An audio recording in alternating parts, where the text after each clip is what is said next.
Find the domain of the function. h of x is equal to the square root of the quantity x minus 3. Write your answer using interval notation. For these types of functions, you just got to remember that you cannot take the square root of a negative number.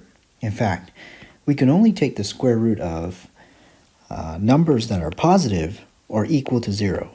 And the way we write that is use the greater than or equal symbol.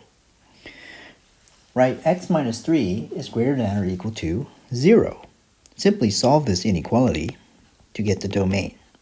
X is greater than or equal to 3, and we could just translate this to interval notation. 3 included, so you write bracket, and then let this run towards infinity. That is what we call the domain of h.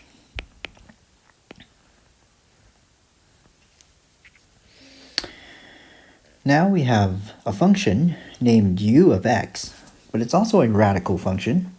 Once again, you could only take the square root of positive numbers or equal to 0. So write negative 8x plus 32 greater than or equal to 0. Subtract 32 from both sides, and we get negative 8 times x is greater than or equal to negative 32. When you divide or multiply by a negative number for an inequality, be sure to switch the order on the next line. You're basically flipping the number line. So if you flip the number line, you're going to have to switch the order.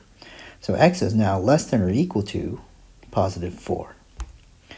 Let's write the domain of u. The domain of u is equal to negative infinity, and then you shade up to 4 and include it with a bracket. Make sure you show your work. I'm going to circle the work as well. It's very important that you show your work.